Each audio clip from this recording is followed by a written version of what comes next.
everybody, welcome back. We got another episode here of the Hey Eintracht Frankfurt podcast, the Bundesliga podcast covering everything in the English language to know about Eintracht Frankfurt, the greatest club in the Frauen Bundesliga, a club that is no longer in the DFB Pokal, but is still giving us hope in the Männer Bundesliga.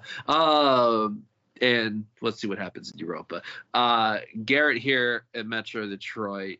We have a warm front, as in it was fall weather with rain and not this freezing cold that I was trying to make an note of how cold it was last week. But then Brian, not in the Hey Eintracht Frankfurt Discord, but in the fucking 50-plus Doter Discord, said, y'all play indoors. It wasn't had to do with football, Brian.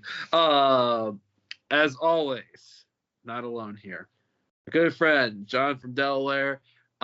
First off, congratulations yesterday on your 10-6 win over the Titans. And how are you this evening otherwise? Doing great. The Eintracht men might have let us down, but the Jaguars beat the Titans, which is all that matters ever. And then, of course, the Frauen with a glorious victory today. Yeah, doing great. So this episode today is not going to follow the chronological format completely like we have been. We're going to start with the Frauen and we're going to end with the Frauen. Why? Because they are the things of relevance right now, the key important things. You got to start with the hot topics today on here, and that is Frauen Bundesliga match day 11, which started. Eintracht Frankfurt had the last of the match, final match of this match day earlier this afternoon against RB Leipzig. But to really play the significance of what today wound up being, we need to start back with this past Friday, the first matchup in the match day. Bayer Leverkusen hosting VfL Wolfsburg, and I wouldn't say it was a complete surprise from what we've talked about. Like, we knew this was potentially something in the cards, but we've talked about things and things don't happen. Well, Bayer Leverkusen done fucking beat Wolfsburg 1-0. Solo goal in the 47th minute. Turbine Potsdam 0 on Saturday. FC Cologne 1. Congrats, donor folk. SGS Essen 0. Bayern Munich 2. And that was your Saturday contingent. Sunday, Werder Bremen 0, Freiburg 3, and then Carly Jena and Hoffenheim was postponed at 12:30. Weather or otherwise? Yeah, waterlogged pitch in Jena, so hopefully that doesn't affect our matchup this weekend. I can't imagine that it would at this point, but they did have to put that game off to a later date.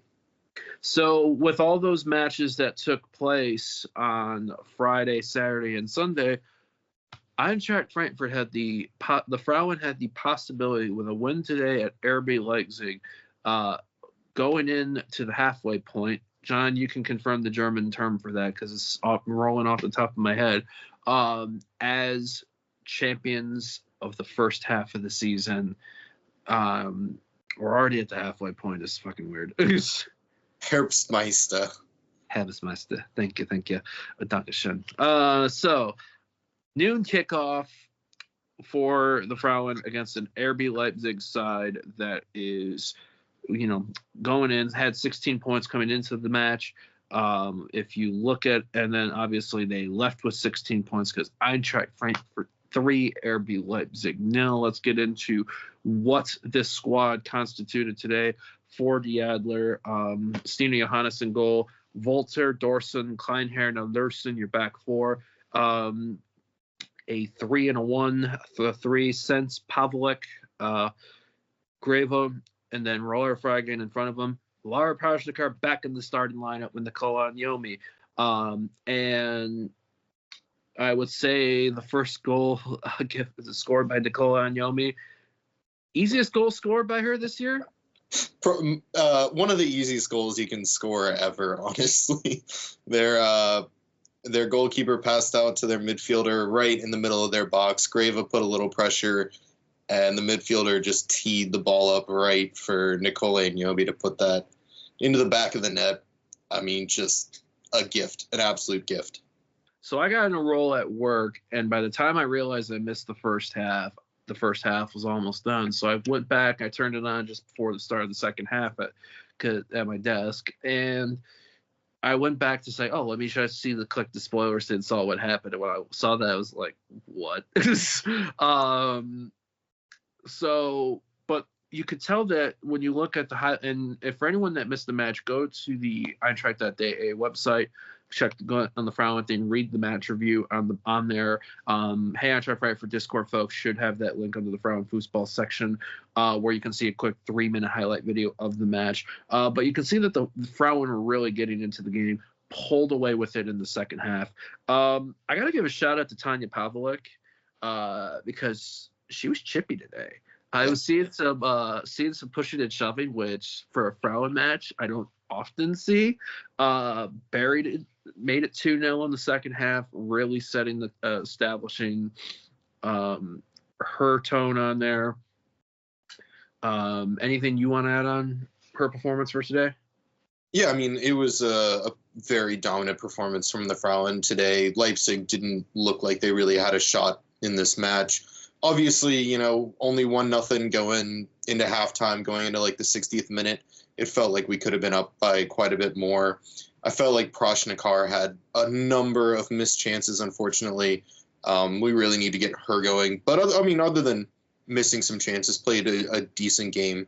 And then, yeah. Maybe I felt like it might have been her most consistent performance in a while. Like, starting to, I think, get into that rhythm back. But I agree with you. It's a little bit more sharper than she's getting one today, for sure. Yeah, 100%. I mean, she was all over the pitch, had some really nice ball control, got into good areas. It was just that final product that was a bit lacking for her. Obviously, it's amazing to see Pavlik on the score sheet. I mean, two goals in 3 games since coming back from a second knee injury. And then Vomser with the 3rd goal. Beautiful ball from Freigang to set her free, and then a perfect finish around the goaltender, capped off a really great performance. Very composed, finished, a controlled effort, something that I think was never in doubt. We'd be remiss if we didn't obviously talk about, there was a name that we didn't talk about, 2 names what we didn't talk about. These things unfortunately happened during the international break. Geraldine Reutler, Barbara Dunst. Yep. So Reutler, I don't know what the exact injury is. I think it's a leg of some kind, but she will be out until the new year. Barbara Dunst, unfortunately, after we recorded our last podcast, they were playing the second leg against Poland in the Women's Euros playoffs. And right before halftime, she tore her ACL and will unfortunately probably be out for the rest of the season.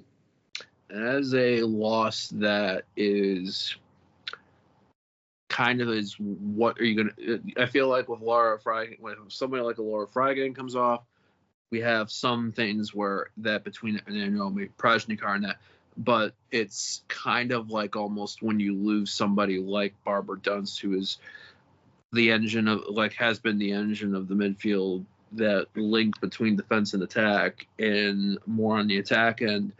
I think it's it'll be really interesting to see, you know, is this going to do any damage, or does that, you know, change the approach of the Frauen strategy if they make any moves in January? Yeah, I think it's going to be interesting because that's going to spread our midfield very thin. You saw today with Dunst and Reutler out.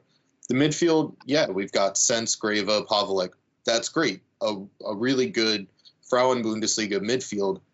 But after that, you don't have really any replacements there. I know we've got Pernilla Sandvig, the young Dane, and I think we're going to need to hope that she can show some progression. Nachtgel as well. Yeah, Nachtgel, but she's more of an attacking midfielder than a straight midfielder. Now, obviously, we'll see what happens when Aleda Akchigaz comes back, because she should be back come New Year-ish, I believe, both her and her sister. So maybe, you know, she can fill in one of those roles as well. Obviously, Reutler will be back, so that's a big boost as well. But yeah, losing Dunst, it's spreading our midfield pretty thin right now. I'm not sure if we'll make a move in the winter transfer window. I wouldn't mind seeing one, just because obviously we're still in the day of Pokal and we're fighting for a title right now. But yeah, I think that with some players getting healthy again, I think we'll be okay in that area. But it's definitely spreading it a little thin right now. Eintracht Frankfurt Frauen, the first time Herbstmeister since the Erste FC Frankfurt days of 2013 and 2014. So at the halfway point of the season, the table from bottom to top looks like this. Turbine Potsdam still on 1 point, still on 1 goal in 11 matches, 32 goals scored. I think a lot of us in the Hef Pod Discord are having some regret over the amount of we were all like, yeah, they can do this. Yeah, not happening. FC Jena still has that makeup game with Hoffenheim, but nil. Also, like Potsdam, no wins, but with 3 points and 3 goals scored. FC Köln, 5 points. Out of 11 matches, 1 win, first win of the season this past weekend. So well done, Donor Crew. SGS Essen, 9 with 8 points. Hoffenheim in 8th with 12. RB Leipzig in 7th with 16.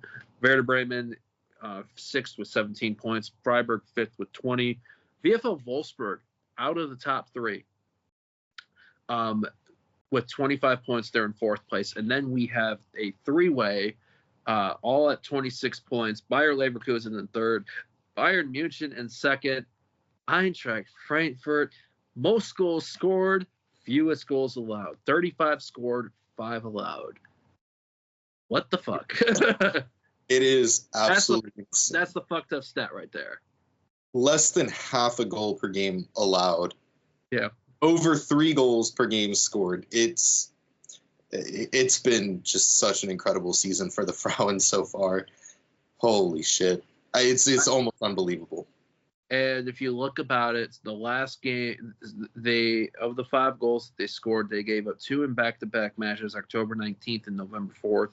The October 19th loss to Werder Bremen, the 1-1 draw at Bayern Munich. Since then, 4 games, 3 in the Bundesliga, 1 in the Pokal, 14 goals scored, none allowed. Just they're on a high. They're rolling in. The Herbstmeister's done. On to the second half. The German word for the second half? Rückrunde. Thank you. And so that's going to actually start. There's actually 1 more game in the calendar year for the Frauen. That'll be the last game that we'll talk about this evening, because we got to end it on a glorious note. Because now we have to transition to the hard parts, the frustration parts. We're not going to go deep diving too much into Eintracht Frankfurt's 3-0 Pokal loss to RB Leipzig. There's Recap the Adler for that. Those that are in the Hey Eintracht Frankfurt Discord, lived through that. I'll just kind of base my assessment on it is RB Leipzig came into that game embarrassed after coming off an embarrassing 1-5 home loss on their home pitch, playing for their manager. They started hot. Eintracht Frankfurt didn't, and that's essentially, to me, it got bad and worse. What about you, man? Yeah, I fully agree. I mean, it's very clear from everything that I've heard. The RB Leipzig players want Marco Rose as their coach, and they wanted to go out and fight for him, and they sure as hell did that. They completely dominated us in that game. It wasn't even a contest from the start. I think, maybe you can ask some questions about the tactics in that game. Christensen playing on the left side was a little weird.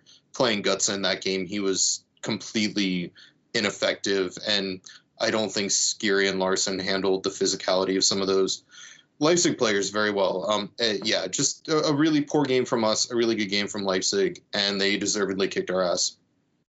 Apart from our game, match you liked at the Pokal / match you laughed at.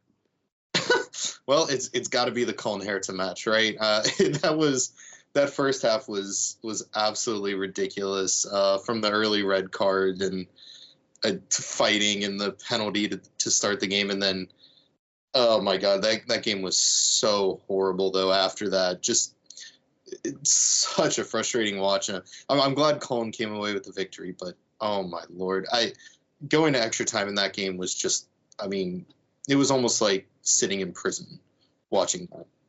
So I did not watch any of this match. However, I have John and I both have the pleasure of being in the 50+1 donor Discord. So that is all the entertainment that's needed for that type of match, especially when you also have a Hertha fan in that group too. And then what else we had? Augsburg beating Karlsruhe. And Oldies. That was I was really hoping Karlsruhe would be able to take that game, but Augsburg came away with a victory. I'm glad that game went to extra time, but ended up not helping us out that much. And then you see Wolfsburg smack Hoffenheim around. They're on a heater right now. But I think the biggest story has to be Bielefeld beating Freiburg 3-1. They listened to what you said and told you to fuck off. I wasn't entirely wrong about Karlsruhe, to be fair. But no, you were right. You nailed most of these things, but you were like Bielefeld, nah, and they're like, yeah, oh. I didn't think they stood a chance, and honestly, they were the better side that game, only slightly, but a wonderful performance from them, and honestly, really cool to see. It's always, as much as I do enjoy Freiburg, it's always fun to see a third tier side advance in the Pokal, and we'll see what the draw happens, and I would love for them to advance even further. Bayern Munich also exited, losing at home to Bayer Leverkusen. I didn't see what Manuel Neuer did, but what I heard, well, I mean, you can fill me in because people were like, what was this? He ran out and smacked Frimpong on the edge of the box completely unnecessarily because one of his defenders was right there and could have covered him.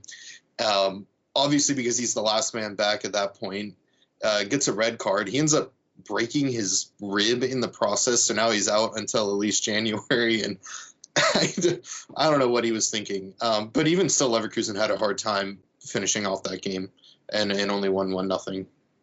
Bayern Munich with 10, whether it's the Frauen or the Männer, they have the same mindset as to go directly at you at all times, which probably explains why, as much as we who are not Bayern supporters, we can also understand why they keep winning, because it's the mindset, it's the attitude. So that, and then I think you mentioned with Wolfsburg Hoffenheim, I think Brian, our fearless leader, was one of, you mentioned, only 12 people in general who might have watched that stream. So that's a choice. So somebody's got to do it. So glad it was you and not us. So that's it for the Pokal. I'm done talking about the Pokal for this season. I'll check favorites out. The Frauen Pokal we will still talk about, but another time. On to the weekend Bundesliga matches. Watched the highlight show yesterday, and let me as I move my tablet over to take a look at results. And here we'll go around the Bundesliga first, and then we'll break into our matchup. Even though ours wasn't the most entertaining of the week, I'll be honest with you on there. Friday started off. The most entertaining to me might have been the opening match day of this weekend. VfB Stuttgart, Union Berlin. Union Berlin went in, had a 2-0 lead in Stuttgart after 48 minutes. However, just before that, Nick Weltmata came on for Leonardo Stergu. 2 goals in the 51st minute and the 59th minute. Karajor, I believe his first goal in Bundesliga, if I recall right, or his first goal for Stuttgart. At least his first goal this season. Yeah. Stuttgart come back from 2 goals down. Looked well. 3-2 winners. Fun matchup, I felt like, for the neutral on there. Union had chances to equalize late, but I think we've been talking about Stuttgart's resolve multiple times, I feel like, this year. This is a game where they showed their resolve. But that was the Friday. And then Saturday, Bayer Leverkusen 2, St. Pauli 1. Bayern Munich, FC Heidenheim was actually a bit of an entertaining matchup. Bayern Munich did get the win 4-2, but Heidenheim showed part of the Heidenheim of old, I would say. Bochum 0, Werder Bremen 1. The hell horror show of the season continues for Bochum. Holstein Kiel in their frigid cold weather 0. RB Leipzig unfortunately continuing their momentum 2. Borussia Mönchengladbach, Borussia Dortmund, your Tippspiel on Saturday. Jamie Giddens again. What a player. Got us. We opened things up in the 65th minute. However, kept Borussia Mönchengladbach won a penalty. Kevin Stuger buried it. That was it. Honors even 1-1. Going into Sunday, Wolfsburg Mainz. Wolfsburg 4, Mainz 3. Looking at these highlights, who would have thought this would have been a? If you would have said Wolfsburg Mainz is a shootout matchup, I think we could talk of it as a potential, but we didn't think it was going to be this. I do think I remember saying something about it being a match to watch on the last episode. As much as I don't want to watch either of those teams, it's two informed sides. I'm surprised it was 4-3. Don't get me wrong, but it definitely showed some potential as a match. Mainz had a 2-0 lead. Wolfsburg equalized. Mainz had a 3-2, and then Jonas Vind in the 84th and the 94th minute. Coming on as a sub in the second half and burying it. So big win for, Volkswagen. Volkswagen, I said Wolfsburg. I said Volkswagen. Jesus Christ. Hoffenheim, Freiburg 1-1. Ginter in the 68th for Freiburg. Bischoff in the 73rd for Hoffenheim. So now let's rewind today to 9:30 a.m. Eastern, 8:30 Central, 7:30 Mountain, 6:30 Pacific. Yeah, unfortunately, we need to talk about it. Eintracht Frankfurt taking on FC Augsburg. It was a matchup that 2-2 was the final. On one hand, you could say Eintracht Frankfurt probably could have won it. On another hand, you could also say they probably could have lost it too. Or prior Eintracht Frankfurt teams, or maybe even Eintracht Frankfurt last year, would have lost this match. We'll get into the nuts and bolts. Let's talk about the shape. Trap and goal. I just looked at spot bomb, baby. Oof, painful. Not great. 4.2. Almost as bad as Jacksonville's defense against the Lions. I was going to say, I'm looking at One Football, and they've given him a 3.6. Jesus, where are you looking at? Is that SofaScore? Yeah, I forget which rating they use on there, but yeah. Oh, that's even worse. Christensen, Koch, Teat back, and Cuckoo. That's your back four. Tuta in the midfield with the Hood. And then it was kind of they call it a 4-2-2-2. I refer to it as a boxy 4-4-2, like a Brazilian 4-4-2. So Tuta and the Hood are your central, more of a holding type midfields, and then your inside right and your inside left. Knopf on the inside right, Chaibi on the inside left, Omar Marmar, Hugo Ekitike. Augsburg with looked like a 3-3-2-2. So essentially, one could kind of say a 3-5-2 essentially, but you have three, or like or a 3-1-4-2 or something like that, however you would want to say that. Essentially what it is, so you have your three center backs, and then you have obviously your wing backs, and you have a deeper line midfield next to it. That deep line midfield was Christian Jakic, who did not get a card. What the fuck? How come you did behave like this last year? So that was it. So that was everything as far as it. Now let's get into the details. First half, a little bit of back and forth. I wouldn't even call it a chess match. It wasn't boring. It wasn't a chess match. It was just both teams, I think, trying to find each other. Hugo Ekitike, brilliant chest down, little bit of a over the top ball, 55th minute. We're like, all right, we're rolling. 5 minutes later, Christian Tietz buries it. What the fuck did Kevin Trapp do in the 71st minute? Samuel Asende made it 2-1 for Augsburg. I'm not gonna lie, John knows I was double watching because that was Frankfurt. Augsburg was on the TV. The tablet right in front of my eyeballs at Crystal Palace, Manchester City, which also ended 2-2, although I'm much more happy about that 2-2 than this one, even though Palace had two leads. Cam Ujan comes on in the 72nd minute, 74th minute, has the ball, steps into it in the edge of the inside left side of the box, buries it. Thunderstrike. Bahoya looked like he had a great chance near the end of the game too. Hit it clean. It would have been a highlight goal. Where do you stand with this? Happy with the point? Should have been 3. Lucky not to lose. All of the above. It should have been 3, in my opinion. I think there were 2 massive mistakes on both of the goals we conceded. On that first goal, Nathaniel Brown, instead of following the rest of the line and holding a defensive line. He kind of stays back to defend Asende. If he just steps up with the rest of the line, both Asende and Tietz are offside. That's no goal, and that's what should have happened. That was really silly of him not to get back, and he very easily could have. And then on the second goal, Trapp has to catch that ball. I'm sorry, the ball's right to his chest, and he drops it. Asende's right there to put it in. So, in my opinion, two really poor goals conceded by us. You know, if you have one of those happen in a match, it's kind of whatever. But when you have two like that, it's so tough. I think also we had some opportunities that we just didn't take advantage of. Early in the match, Omar Marmoush had a chance to square it up to Christensen, who was running down the right, completely open. Ekitike was behind the defense, and instead of giving it to Christensen, who easily could have put it over to Ekitike for what should have been a sure goal, he shoots it, it goes wide. Later on, Nkunku throws a great ball up to Marmoush, and just way too heavy of a touch to put Ekitike in, so it goes to the goaltender rather than getting him in free. And there were a few other things, obviously. Bahoya at the very end of the game had a nice shot, obviously, a good save. But if he was able to get just a little more power on that shot, I think it would have been in. So, yeah, for me, it's both missed chances and some poor defensive / goaltending mistakes. And it's a game I think we probably should have come away with victory in. Do you feel like some of what you talked about on Saturday, the result on Wednesday, and trying to get that out of their head, had a thing maybe to do with kind of on that, as opposed to the more clinicalness we've seen from this side this year in matches?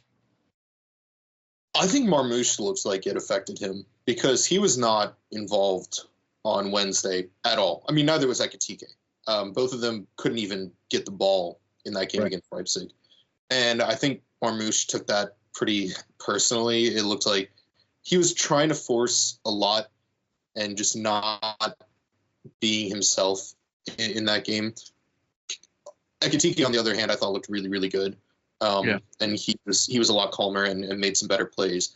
So I think, it affected some players, but there was also quite a bit of rotation. So some of those players didn't even play in that Leipzig game, and I don't think it affected them as much. But yeah. So I think at the end of the day for me, it's like there could have been chances. I think getting a point means you're somewhat on the right path after what happened in the Pokal. We have to keep going. Like, I think a point in our next matchup in Europa isn't going to be exactly the best thing to do, especially with what's at stake, which we'll talk about. But I think if we went into that having lost 2 in a row, then I'd be like a little more on edge.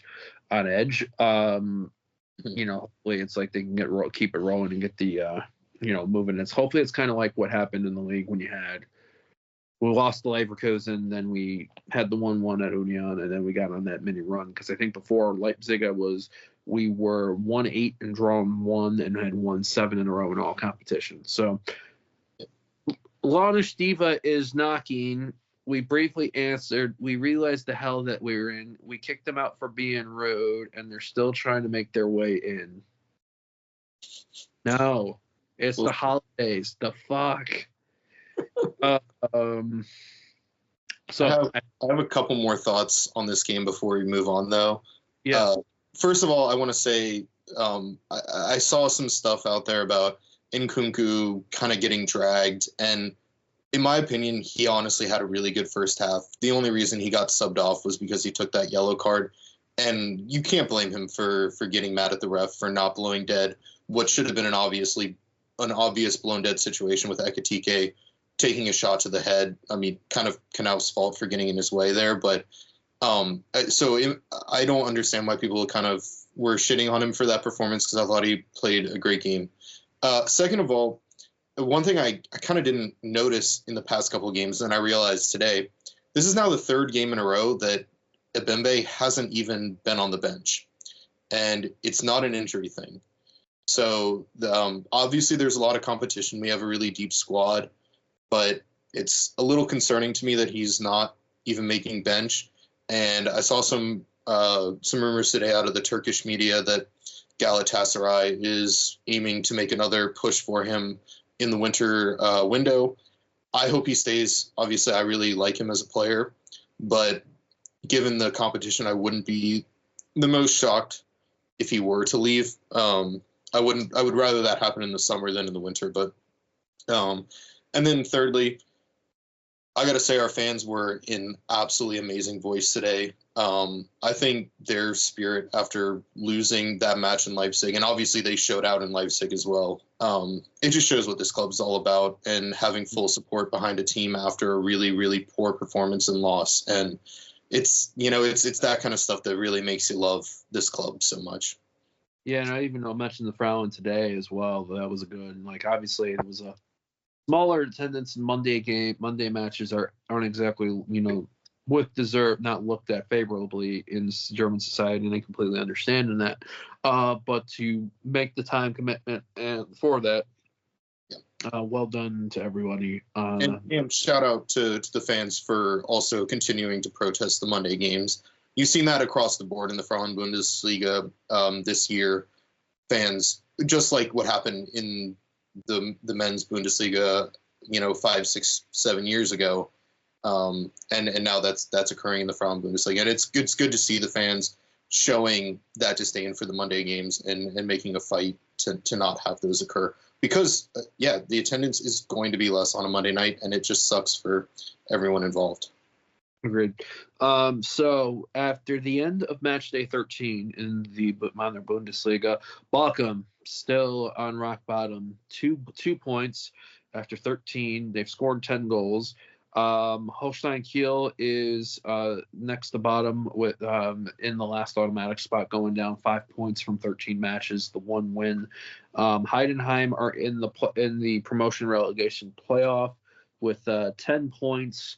1 point ahead of them in 15th is St. Pauli with 11 points. The one thing to note, St. Pauli have scored 11 goals only in 13 games. Heidenheim has scored 17. They just have allowed a lot more.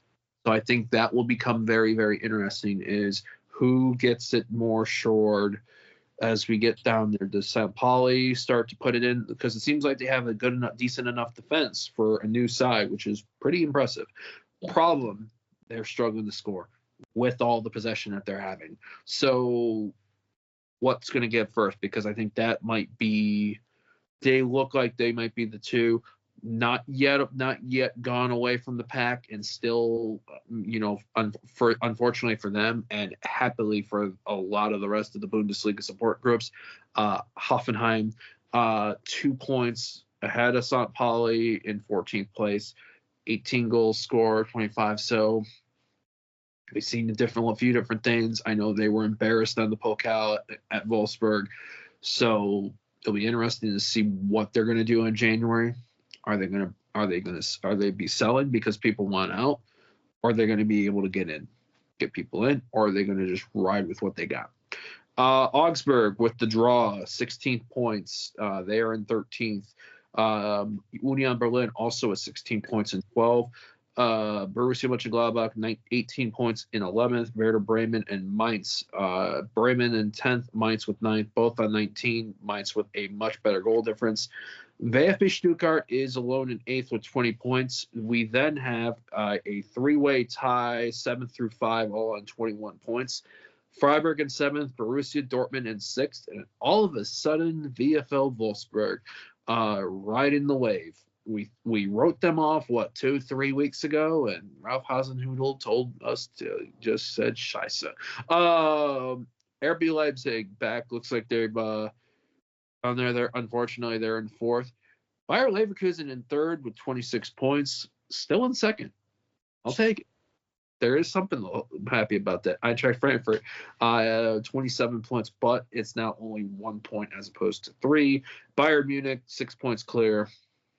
The 2 points gain of last week dissipated. So that is it for match day 13. We will talk about what's next for the Männer first and then the Frauen, but after we get our tradition out of the way. Tradition being, hashtag what are we drinking?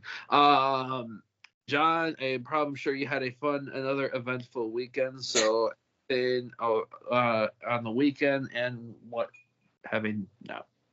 To be fair, it wasn't that eventful of a weekend. I just kind of stayed home and watched soccer all day, every day, and then along with a little bit of hockey and football. I don't know, drinking a Twee. Had a couple over the weekend as well. Had a little bit of bourbon, but yeah, I don't know. Just always an easy go-to tall boy Twee. Always a good choice, in my opinion. I've never cracked open a twisted tea. I might do it one of those days. I've also, thankfully, although I also don't think I ever cracked open Four Loko during my college time, which is kind of almost a feat on there. That it's like Malort, two things I'll never want to fucking touch. Well, Malort at least tastes terrible. Four Loko, some of them are really disgusting. Some are tolerable. And well, also providing the sneakiest punch from what I've heard from people. The original Four Loko. Then they were forced to change the the recipe a little bit. So I was fortunate in a way. I'm done working Fridays for the year because I've been using vacation time. Packers Lions was Thursday night here, so which was a fucking stress watch at a friend's house, but I indulged in. Somebody had, I didn't get the name. It was a local brewery, local winery, meadery, whatever you call cider places. A couple cans of the apple vine cider. Some dries, and one in the first half, one in the second half, which was needed for anyone that watched Packers Lions on Thursday. Holy fuck. And then on Friday, I went over to, might have talked about this before.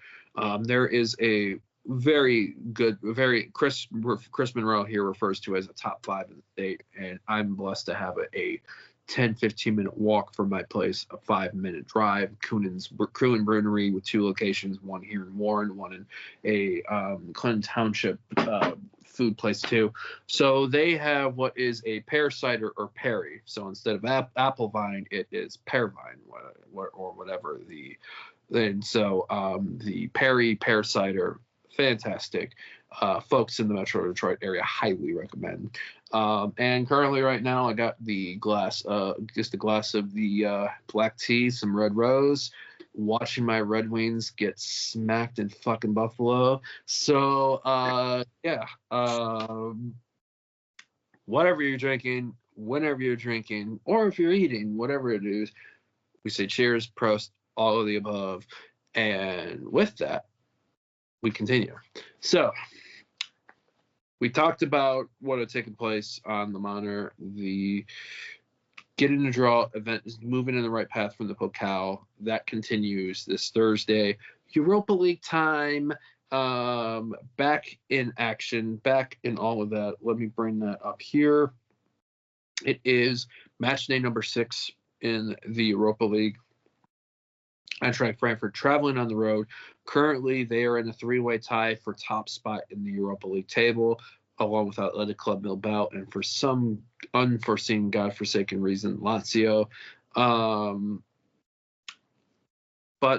on the road at 3 p.m. Eastern on Thursday, 3 Eastern, 2 Central, 1 Mountain, noon Pacific time. You guys, there you go. You get to have lunch, folks in the Pacific.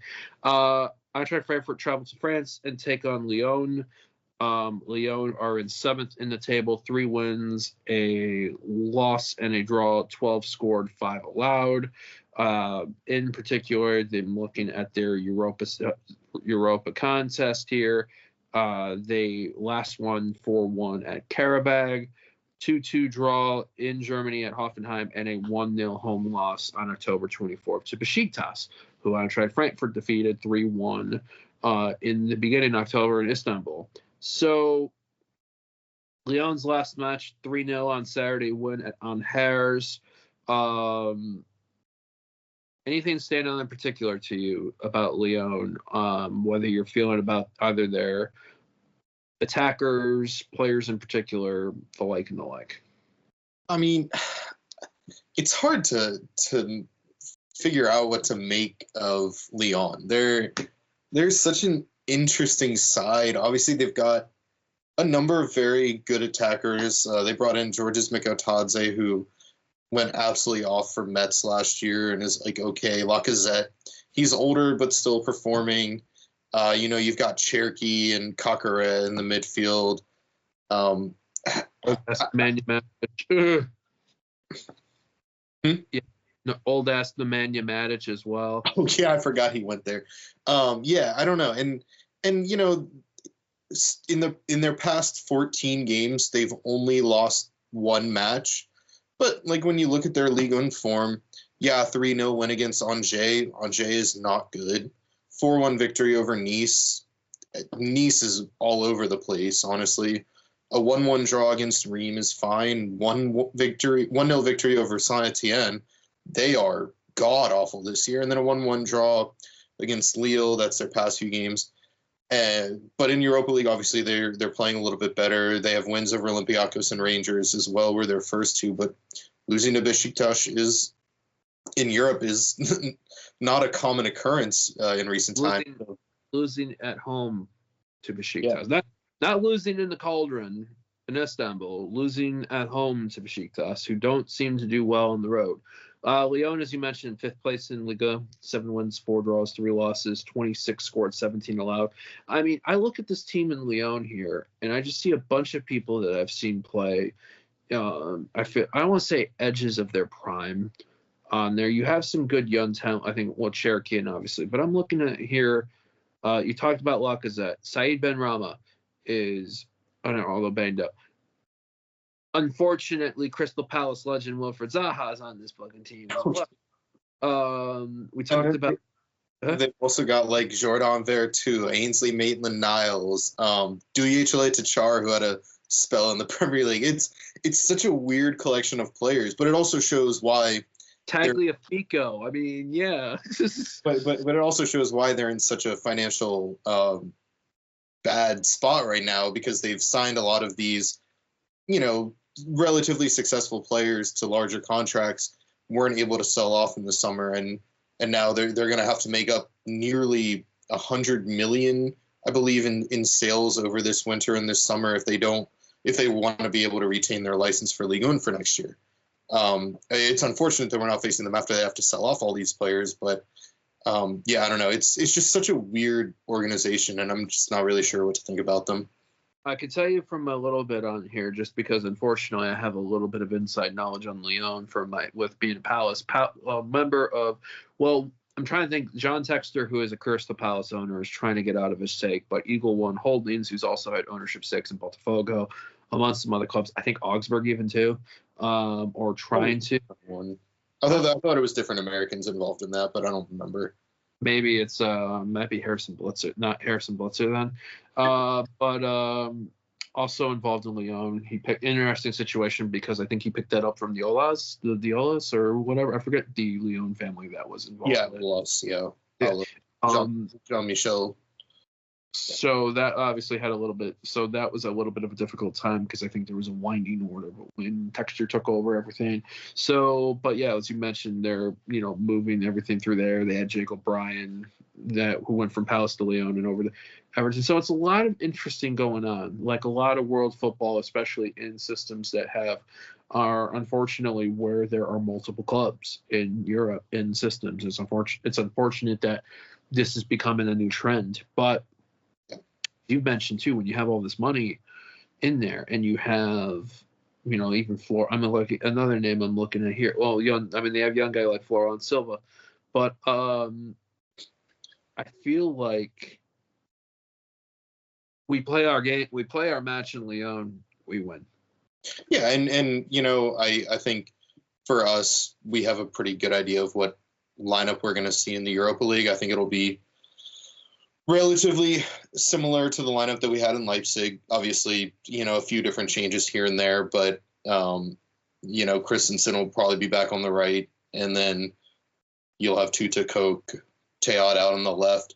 I think you'll see Larson, Skiri in the middle, probably Knauf out on the right, maybe Gutsa, and then on the left, it could be either Brown, Shaibi, and up front, obviously, Ekatike Marmoush will start.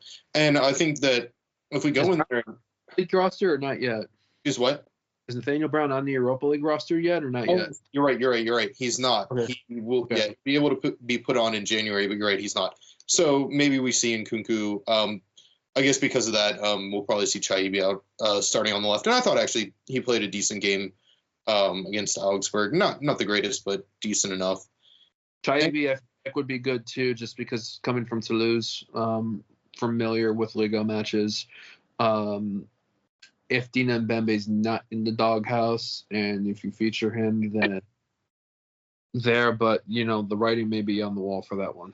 Yeah, I was gonna say if there's a match to be having him in the squad and him possibly even in the starting 11, I don't think at this point he'd be making the starting 11, but I would like to see him feature because the guy scores some goals in Europe. So I would very much like to see him out there and see what he's willing to give. But yeah, if we go out there, we play our game, I think we can control the match. I don't know if a win is necessarily any kind of guarantee, but I think there's no reason to be dropping 3 full points in this match. Both Ekatike and Marmush, or one of them in Matanovic? I feel like because we have the opportunity with a victory here to really put a stranglehold on top 8, you got to start both of them. I know with Leipzig coming up in the weekend, you might be tempted to start Matanovic, but I haven't loved the way Matanovic is playing. Maybe you could give Can Uzun a start up there in place of one of them. I thought even just outside of his goal this weekend, he was doing a lot more than his appearances early in the season. He's showing more of a willingness to move around, try to find the ball, and become more involved in the play. I think early on when he was coming on as a sub in the season, he wasn't doing a lot of that, just kind of expecting the ball to come to him. So I wouldn't mind seeing him get a good chunk of minutes in this game either.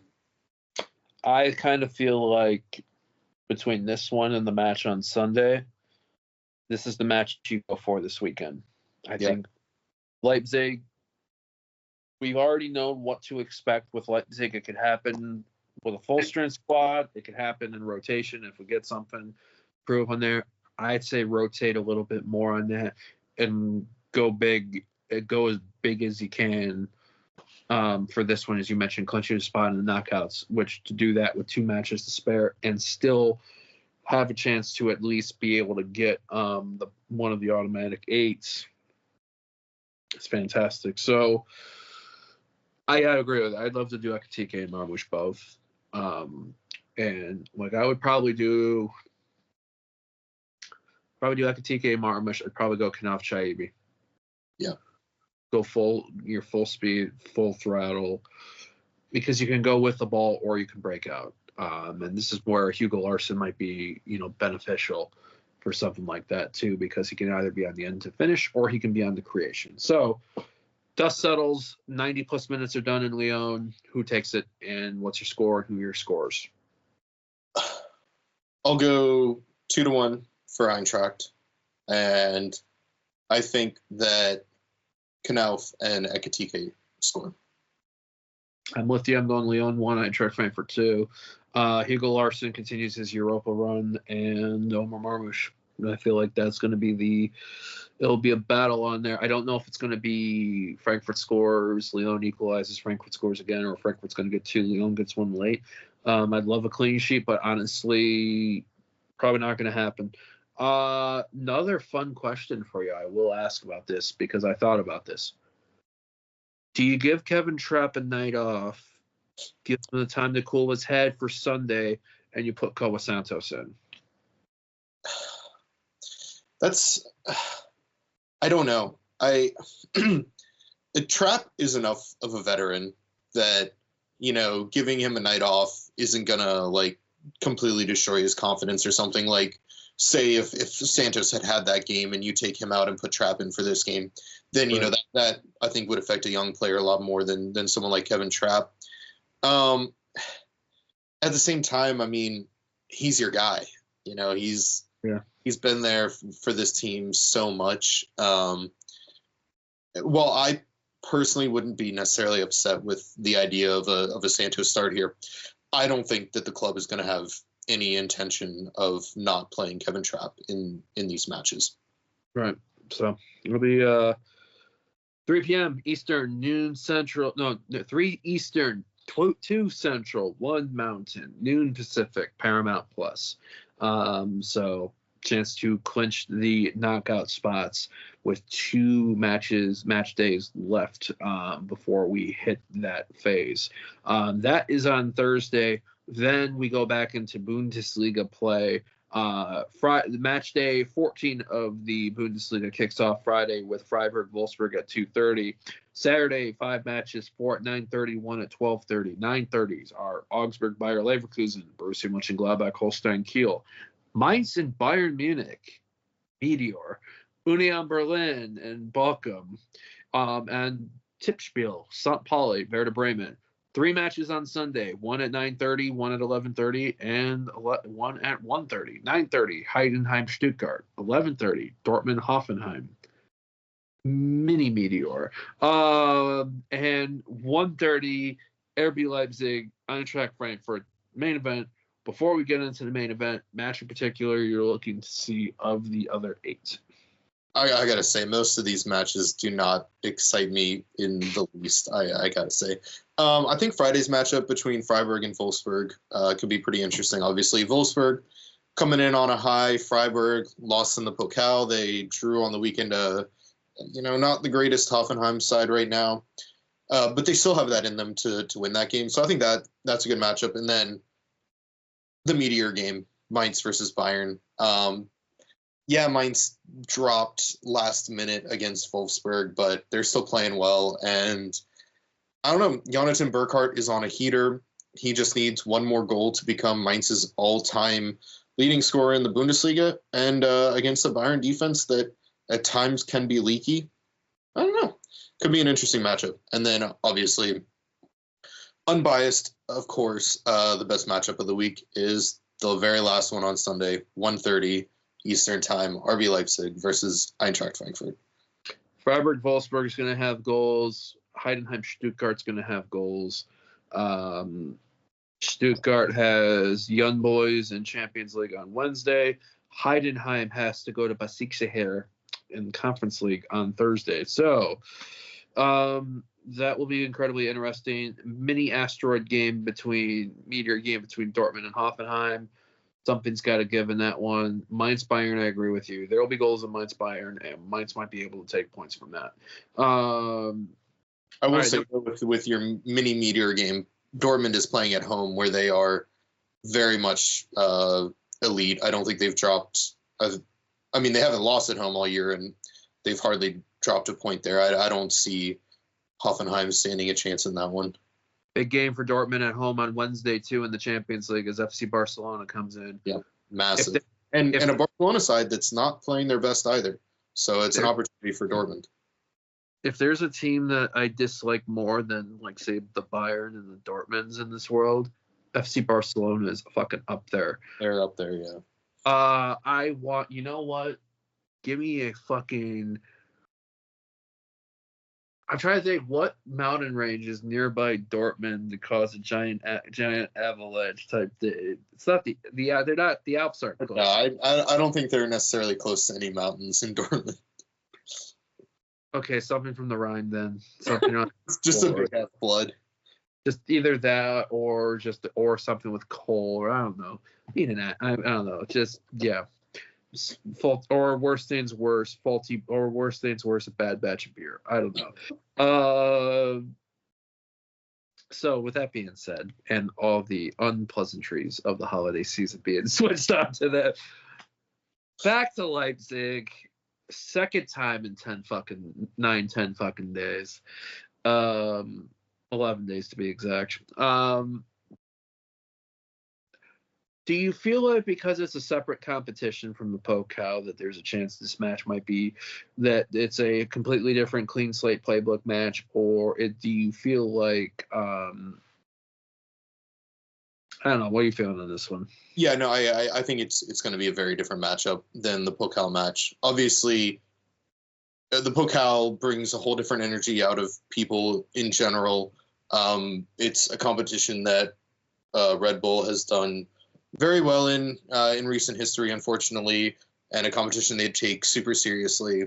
That was also a game that they were playing for their coach, and obviously then they won this weekend over Kiel. And so at this point, the RB execs have already said that they're not going to make a coaching change until winter. Like, they're not going to even think about it, and they're going to discuss it over the winter pause about any kind of possible change there. So I think the pressure is a bit off on them. We're going to be motivated because of that loss in the Pokal. So I think that it's going to be a much different game than what we saw this past week. RB Leipzig, also their Champions League matchup tomorrow, hosting Aston Villa. That'll be a tough one. Yeah, although I will say Villa's been a little bit inconsistent lately. So, I think I would hope Villa pulls it out. But honestly, a Leipzig heavy pressure start match like they did, if they come up with the same approach that they did against us in the Pokal, yeah, they can get it in there. We talked about it Thursday, what we could expect for Sunday as far as some rotation. So why don't we just go into what are you seeing for the score line? And if we're bagging any, who bags them? Yeah, I'm going to go with a 2-2 in this game. I think it ends in a draw. I think that we're going to put a lot into Thursday. The Europa League is very special for Frankfurt, and I think we want to take that seriously. Our players are going to be, taking that game seriously. So it might be a little bit tired, but still very much up for this game. So, yeah, I think 2-2. I got to imagine Marmoush gets a goal. He's going to really want some revenge from that Pokal game, just not being involved at all whatsoever. And then, oh, geez, I don't know. You know what? Tuta nearly had a goal on a free kick this past weekend, so I'll pick him for the second goal. Probably off a corner, which we've surprisingly been good at this year after, not scoring on a corner last year until the very last match, ? Eintracht Frankfurt scoring corners, a new definition, a new addition to the fucked up stat time. I'm even 1-1 because I think RB Leipzig's getting that defense unfortunately short up again. And if they keep playing, if they start hot with the heavy pressure and limit the time and space for us to create, that will work into their advantage. Arthur Tayat. I think him not playing in the Pokal match against Leipzig was huge. Dino did a gamble with not putting a left-sided player on that flank, and it bit us completely. And tweaking the shape from a back four to the back three, which can become a back five, and it bit us in the ass. I think we'll go back to the 4. And let's see if that, gets us in the right direction.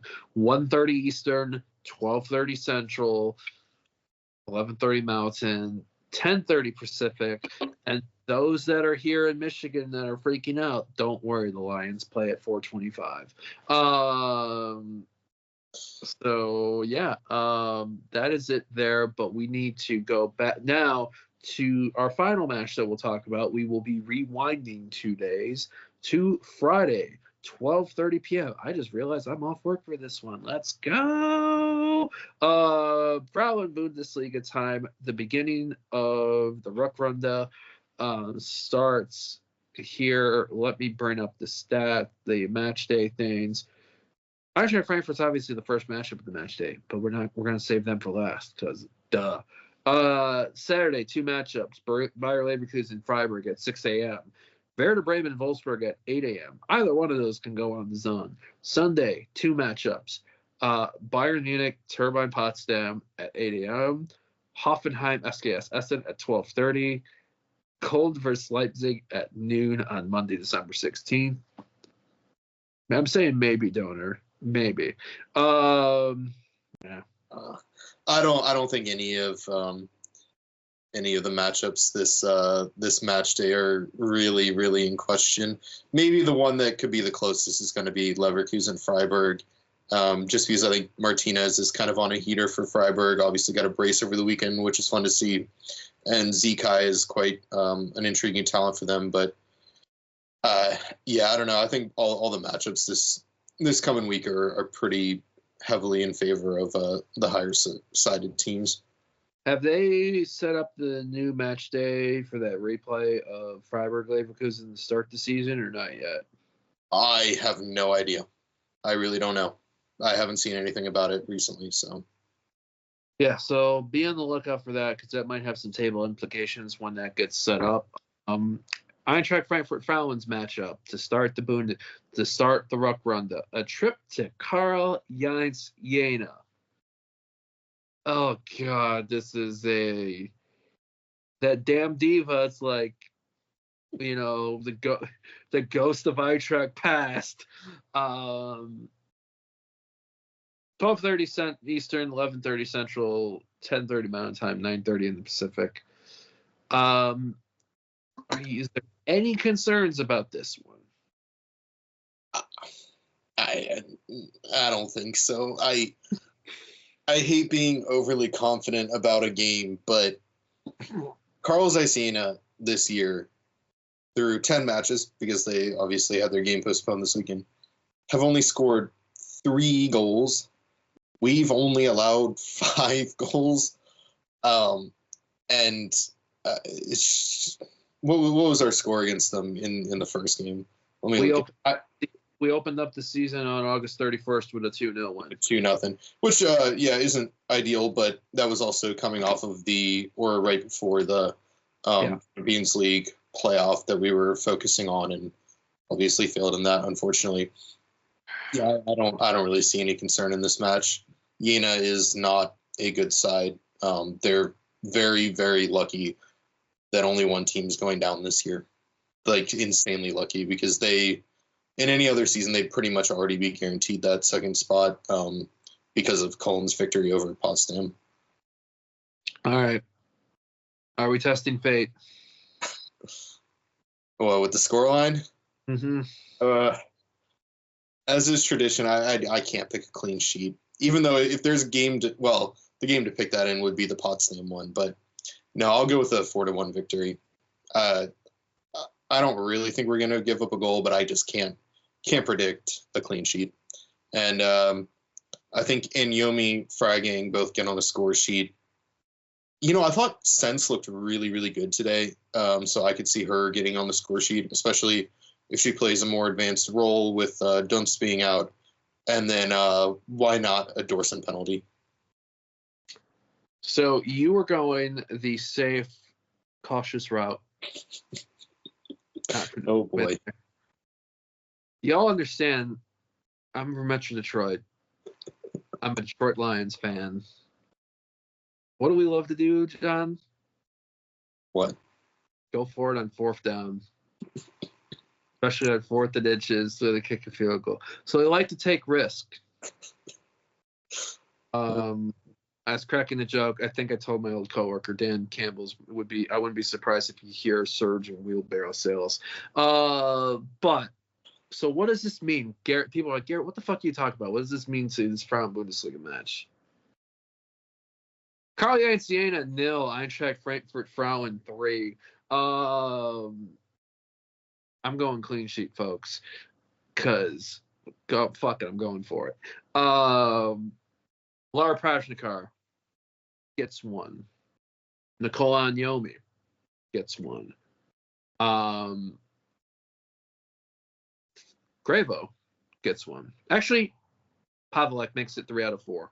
Gravo gets 1 back when they resume in February. This is the last matchup for a couple months, so I think they'll want to keep the momentum going, and the momentum includes keeping that nice goal scoring record and making it a little bit shinier. So, anybody, please feel free to pin me at the Eintracht Frankfurt Discord. If we do concede a goal, man, that I am aware that I can definitely own up to my mistakes and transgressions. But sometimes you just gotta fucking go for it.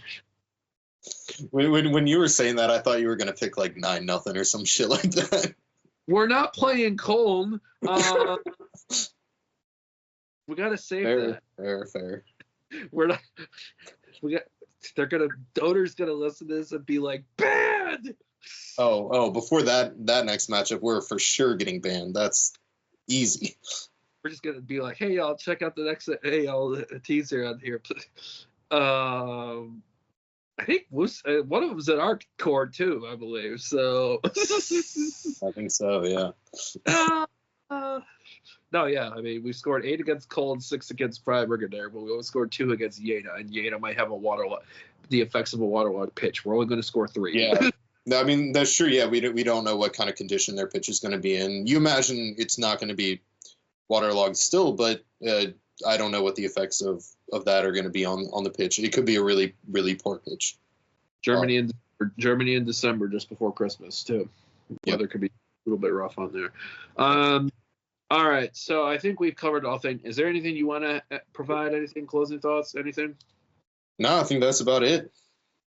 So we've covered quite a bit. We're obviously joyous, we're giddy, we're cheerful. The Frauen are making us incredibly happy and making us almost completely forget about the Pokal last week on the Männer side. So with that being said, let's see if they can continue the momentum this coming Friday, and let's see if the Männer can clinch Europa League knockouts in Lyon on Thursday and somehow make amends in the league at Leipzig for what happened in the Pokal. So with that all being said, be sure to check us out in our ever-growing amount of ways in the online and social media world. Hefpod.com to start things off, where you can get a map of where you can find Eintracht Frankfurt supporters.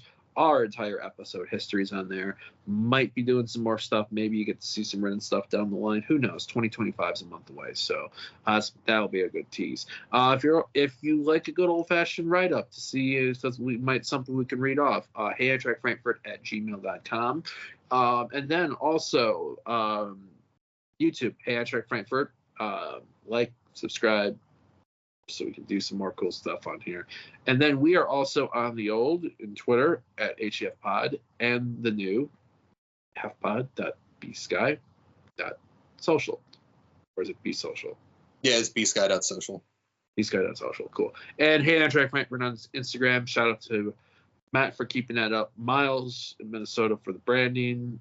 Nathan for all the production. Brian for leading the mothership. Chris for the website. Anybody else I forgot? And yeah.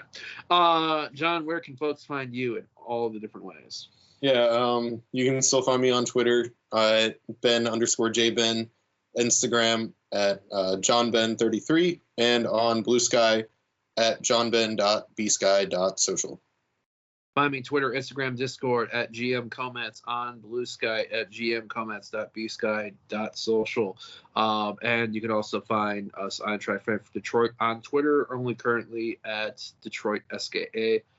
I might do a Blue Sky for that one, but imagine how long it took me to get a Blue Sky for my personal. Now magnify that for trying to do something that's like everything else. Maybe that's a goal for 2025. So for that all being said on here, John and I thank you for checking out another episode of the Hey Eintracht Frankfurt podcast. We had 339, or did we hit 340? Oh boy! All right, give me like 2 seconds. We never get this right. I never get it right. Well, you always get it right. You just not always the time. It is 339. So our next episode is 340. Damn. Time flies when you have fun. Hopefully episode 340 continues us in this happy mood as we get closer and closer in this holiday season. So John, Delaware, Garrett here in Michigan, thanks for checking all of this out and your continued support of the Hey Eintracht Frankfurt podcast. Until next time, we say so long, farewell, auf Wiedersehen, tschüss und Fórza SGE. It was almost like sitting in prison watching that. Hey, Eintracht Frankfurt, la la la la la la. Hey, Eintracht Frankfurt, la la la la la.